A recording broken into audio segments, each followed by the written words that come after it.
If you haven't joined us before, welcome, and we hope you enjoy tonight as much as we do. Tonight we will be looking at how to employ people with an impairment. So first off, we will just do a quick acknowledgement of country. 30 Foot Drop acknowledges the traditional owners of the country throughout Australia and recognises their continuing connection to land, waters and the community. We pay our respects to the Indigenous people, their cultures, beliefs, to both elders past and present. 30 Foot Drop funding. 30 Foot Drop would like to acknowledge the Department of Communities Disability Services for funding this and many other initiatives. Without their support, so many projects such as Two Wise Monkeys wouldn't see the light of day, and we would be much more poorer for it as a community. This workshop is part of part of the realities and advantages of Access and Inclusion grant awarded to 30 Foot Drop as part of the information, linkages and capacity buildings for 2018 and 2019.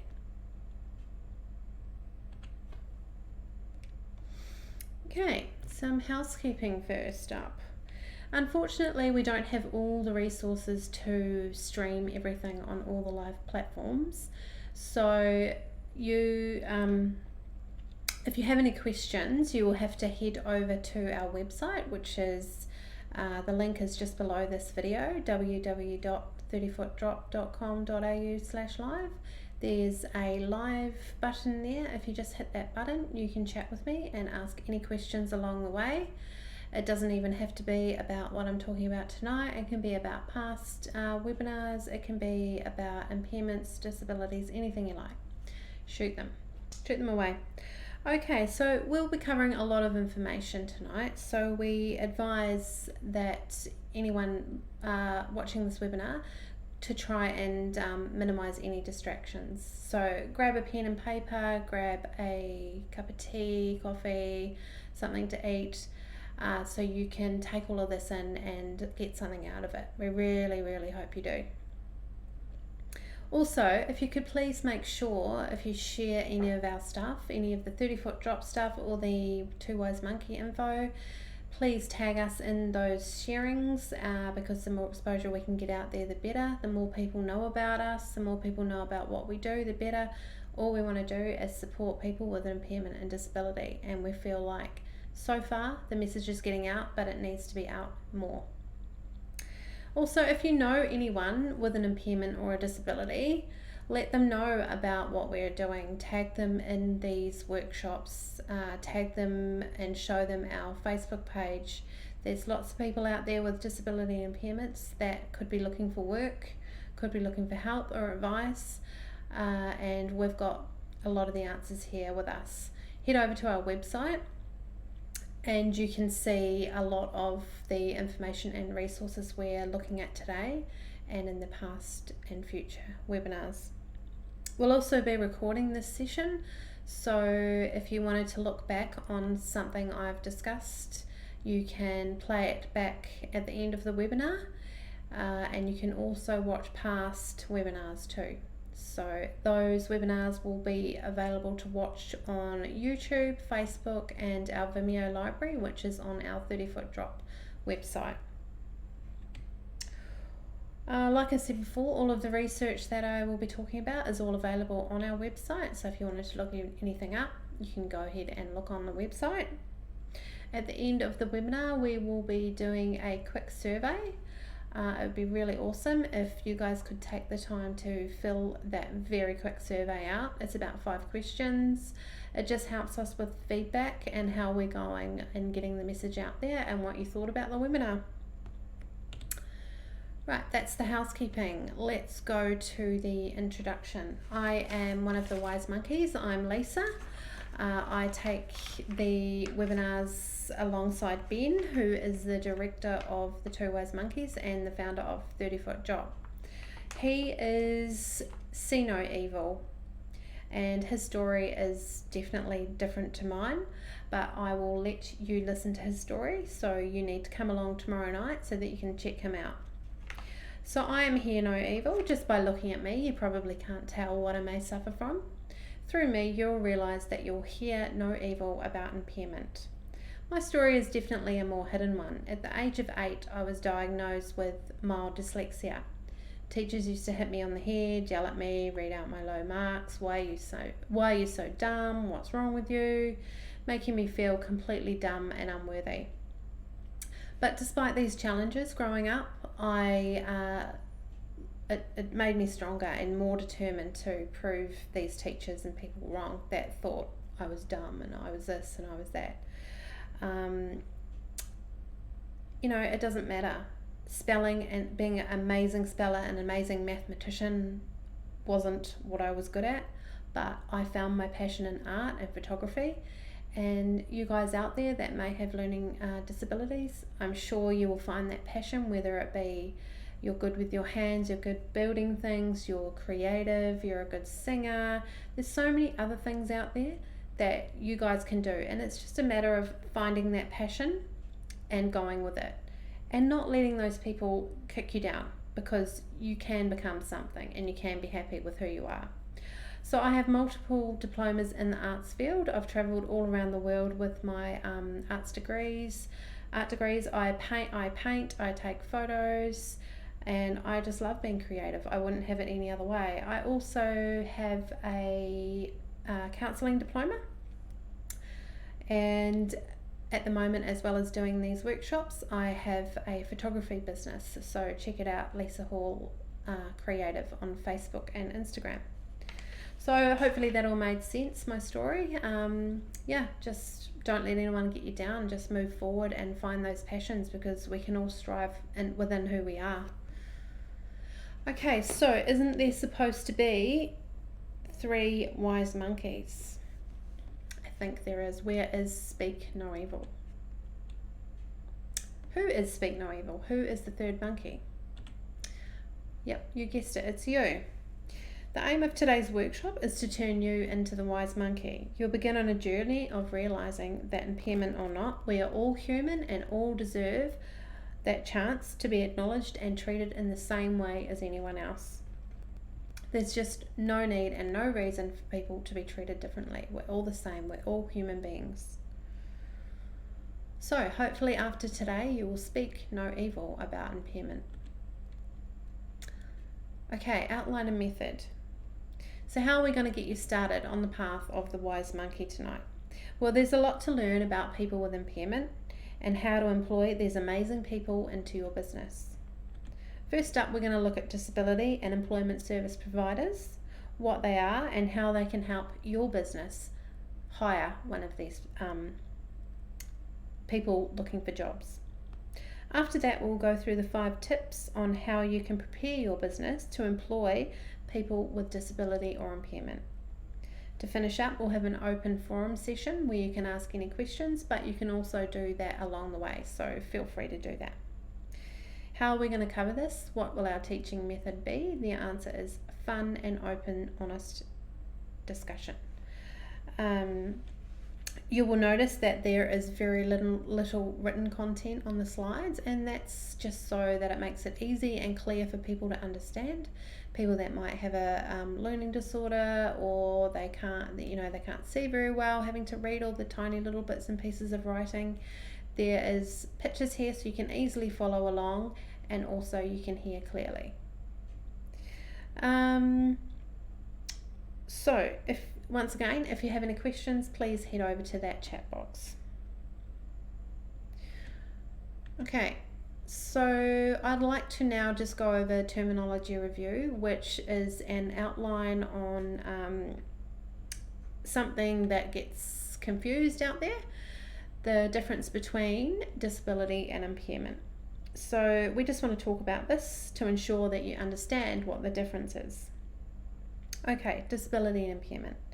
An impairment is an injury, illness, or congenital condition that causes or is likely to cause a loss of difference in psychological and physiological function.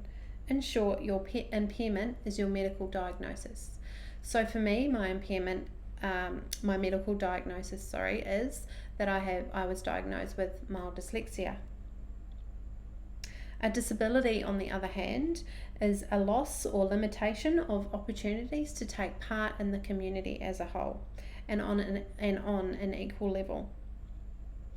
It is, as the word implies, something that makes you unable to access or participate in something.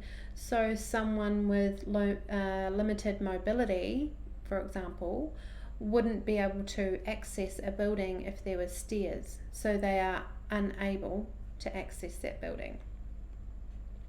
So an example for me would be that too much wording, complex information, big long words that aren't used very much, and I have no idea what that means. This all becomes really confusing for someone with dyslexia. If your information is clear and you've got clear, strong writing, a bit like the website that we have here, it's really easy to read. I love it. It's so easy to follow and it makes sense. So just to be aware, if you have a business that you have got complex information or too much information on your websites or your social media platforms, be aware that some information might not be getting across to certain people, and in that case you'll be losing business. And to remember that some people's impairments are hidden. So there's lots of people out there that have little bits and pieces and different impairments that might not be able to use or access your service because of the way it's written or the way it's laid out. So that's something to think about. I hope that makes sense to everyone. The next terminology review I want to go through is the difference between access and inclusion. And a lot of the time people think this is one thing, but in fact it is actually not. Access refers to the removal or reduction of physical barriers to participate in activities and functions as a community. At its core, access focuses a lot on the physical world around us and is easily assessed with a checklist. Inclusion. Inclusion is a more psychological state of being and is the process hereby every person, irrespective of their age, disability, gender, religion or sexual preference, who wishes to, can participate fully in all the aspects of an activity or service in the same way as any other member in the community. Inclusion means making that person feel included in your business. You're making them feel welcome. You're opening up your shop to everybody and every human being, no matter who they are, what they look like, what disability or impairment they have. You've got to make everyone feel welcome. We all deserve that. Any questions on terminology or review or anything else? If you have anything, just jump in the chat box on our website and ask away. Okay, now that we've got through all those parts, we can get into it. Disability employment services, what are they? Disability employment services help people with a disability or impairment find work and keep a job. Providers of disability employment services are called DES providers for short. Through DES providers, people with a disability or impairment, injury, health condition may be able to receive assistance to prepare for, find and keep a job. How awesome is this? And who here is watching this right now who didn't even know about a DES provider? How to get in touch with one? Find out. We'll have more on that later. DES providers are a mix of large, medium and small for-profit and non-for-profit organisations that are experienced in supporting people with disability, as well as aiding employers to put in place practices that support the employee in the workplace.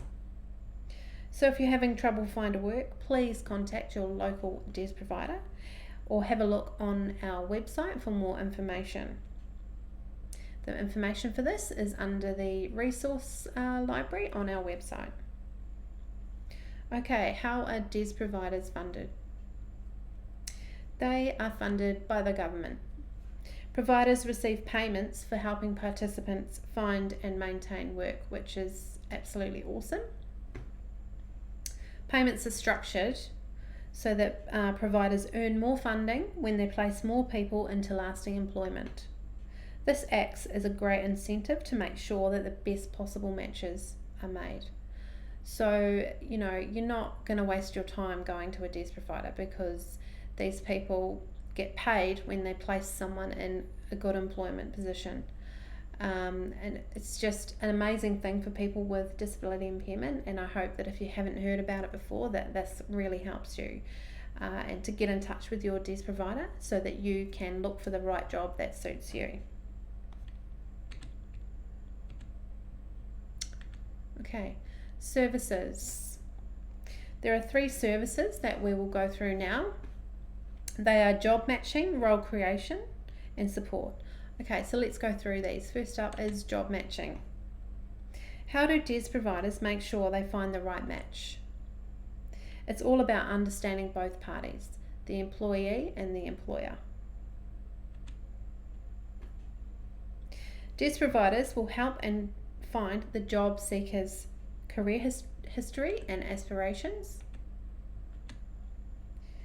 They will help understand the barriers with those person with a disability and how to work with those. They will work with the employee by exploring their capabilities and qualities. They will also help get the candidate job ready through work experience, training and volunteering, making sure that the candidate is as job ready as they possibly can be. Okay, the business or the employer. The DES provider will help the employee and the employer understand their new role in the business and what the needs are. Describe and discuss business dynamics and create a suitable role. Once the employer and the employee fully understand both sides, they will match them with a job that meets both parties' needs. So once again, it just shows with these DES providers, they really want to make it work for the employee and the business wanting to create a job for this person. Definitely worth a go. Okay, where do clients or participants come from?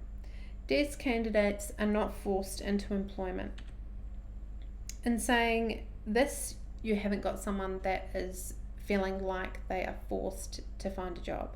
They're actively already looking for a job through the DES provider. And the way that they can hear about the DES provider or come across the DES provider is through these various ways. Word of mouth, self-referral following a discussion with a team member or family member, referral from a healthcare professional, community agency or school, referral from Centrelink or another government agency, self-determining move from another provider. So there's many providers that you can choose from. It's just a matter of finding the one that suits your needs best. They can get information through community talks, community help desks and pop-up shops, discussions with a health and community agency or school, employment forums and expos. So there's a lot of people out there that know about the DES providers and know how you can get in touch with them. So once again, it's just finding the right one that suits you. Okay, next is role creation and job carving. What is this? It's about improving the business's efficiency, finding tasks that can be done by people that are less qualified and also cheaper, allowing the more qualified to continue making profit and keep working. So we have an example of role creation and job carving. So say there are 4 mechanics employed at a workshop. They spend the last 30 minutes of each day cleaning up the workshop, and they're also getting paid for this. But during this time, they are not creating profit by being a mechanic, costing a total of 2 hours wages because they're cleaning. So here, employing someone to come in for 2 hours a day at a lower rate will allow these mechanics to carry on making profit for your business.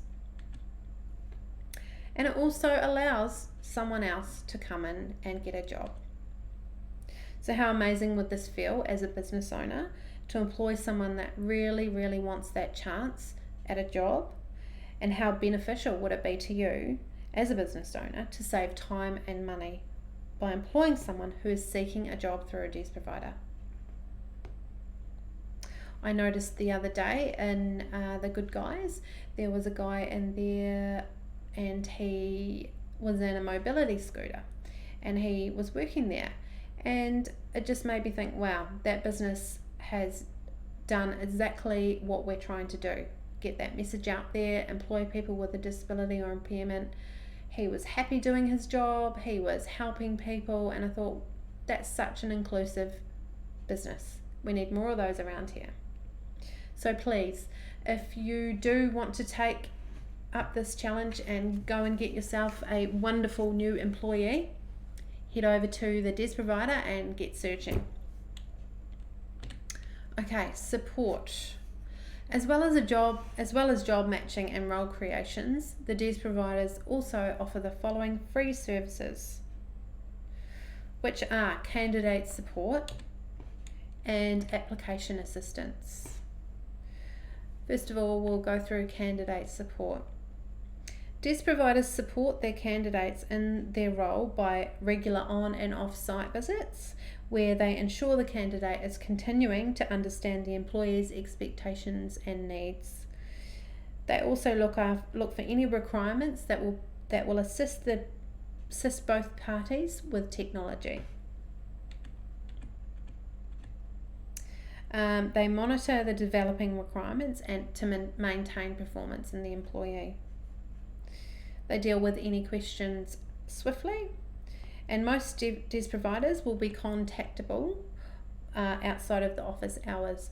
So, once you employ someone with a disability impairment through a DES provider, you're not just going to be left alone to sort everything out. The DES provider will always be there to help both you and the employee with any support that you need, whether it be modifications, talking through some things, any kind of requirements that you need to do with that person that you've employed. The DES provider is the person to go to.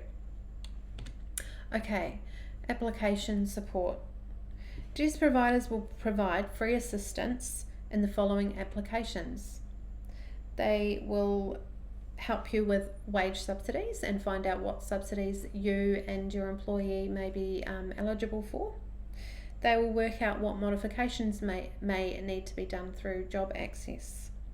Both these subsidies sources were covered in our webinar part 1, which was yesterday, and if you wanted to look over that again, you can go back on our YouTube page, our Vimeo library or Facebook page and re-watch it, or if you'd like to join us live, it'll be playing. We will be doing it again in a week and a half, so not next week, the week after.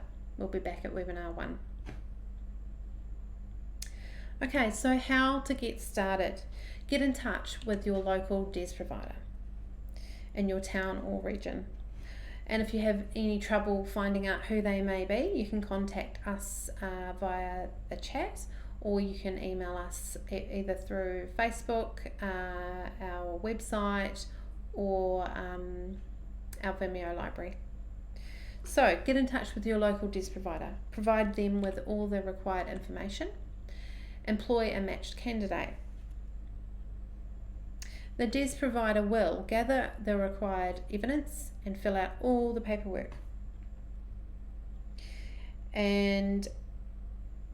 They'll fill out all the paperwork in order to proceed with the employment. How stress-free would this be for you as a business owner and also for the employee, not having to do any of this stuff? It would just take a load off your shoulders. So now, once the paperwork's all done, you can enjoy your new and amazing employee at your business. Okay, so next we will be talking about preparing your business for the new and amazing employee. So now that you've committed to employing this person with a disability, what's next? Here are 5 tips to get you started to ensure your new employee reaches their full potential. First up is candidate support. As with all hiring, it's important to get the right match. A person's disability may be quite irrelevant to the kind of work required, which means people with a disability are employed all across the board.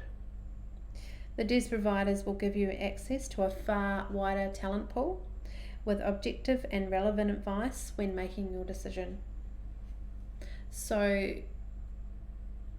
they're so knowledgeable, they will know, oh yes, this person actually might work better than this person that you're thinking.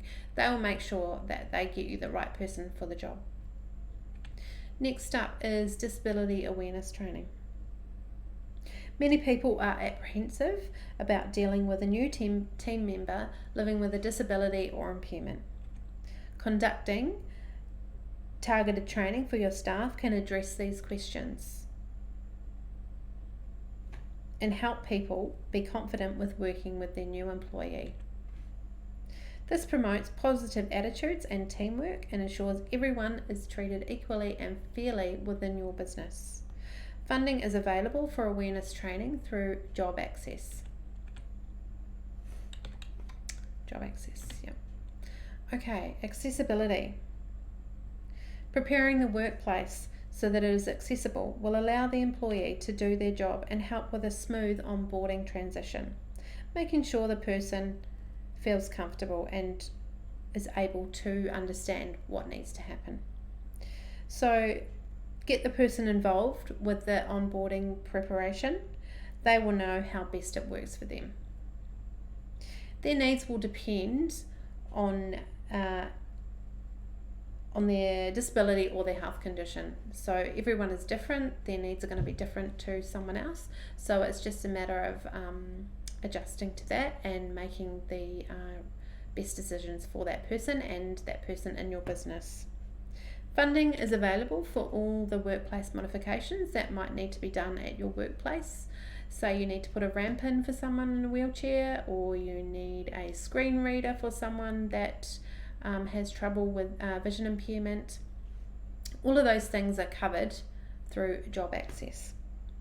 Other considerations may include rosters, work times and practices, because someone with a mobility impairment may find it hard to be at work at 7 in the morning, or someone with anxiety, say, has an issue getting up that early in the morning. So you just need to accommodate these people's needs in order to make it work for both of you, and that's easily done. Yep, you can start at 9 o'clock, that's fine. You may need to work an extra hour later on in the day, but it still works out for both of you. So it's just a matter of accommodating their needs. Induction and mentoring.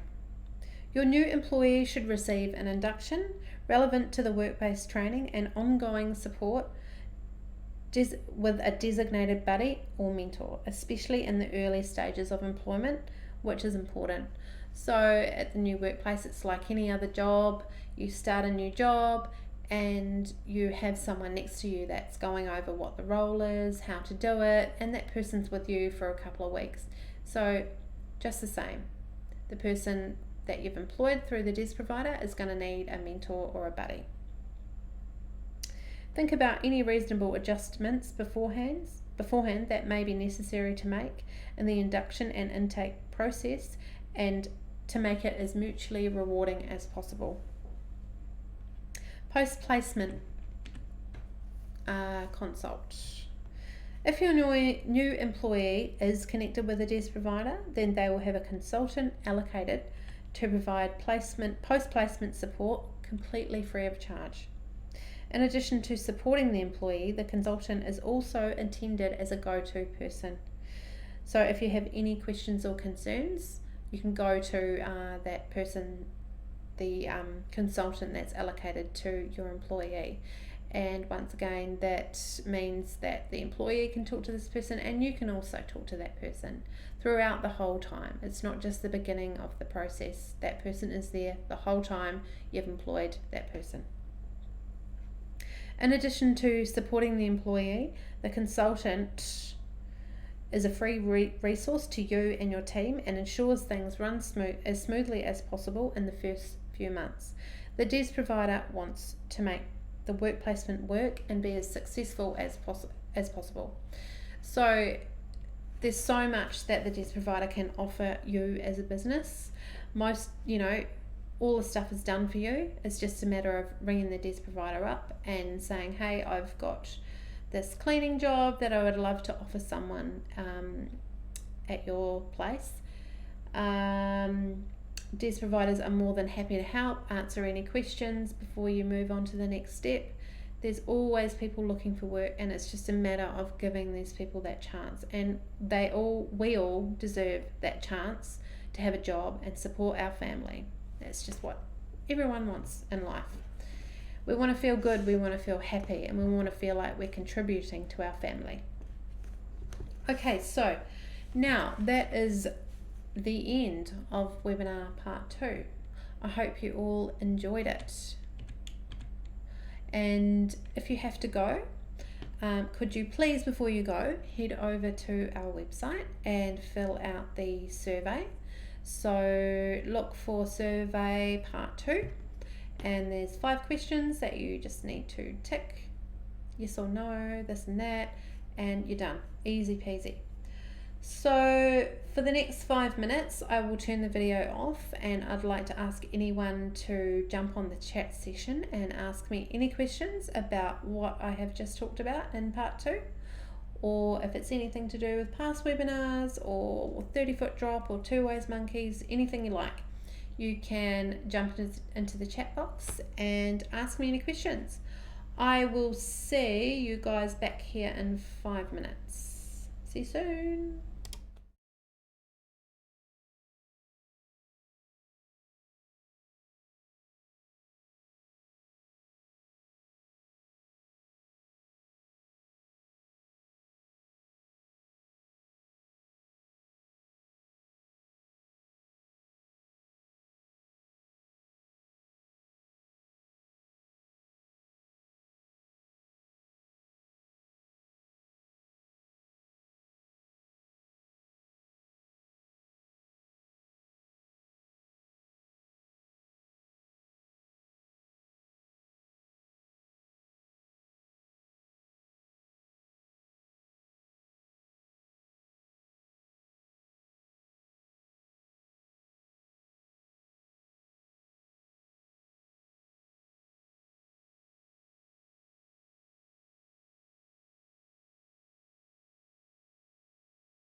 So, welcome back. There doesn't appear to be any questions tonight, which is totally fine. I hope you all enjoyed tapping in part 2. If you have any questions, please head over to our website and ask anything you like. I hope that we see you again tomorrow for tapping in part 3. These webinars will be running for another few months, so until June. So if you know anyone that wants to watch all of them or watch parts of them, we're running them until June, so you're welcome to come along, and please share the information. The more we can get this information out there for people with an impairment or disability, and the more people that can be employed, and there's more awareness and inclusion out there, the world will just be a better place. Thank you very much for joining me. Have a good night, everyone.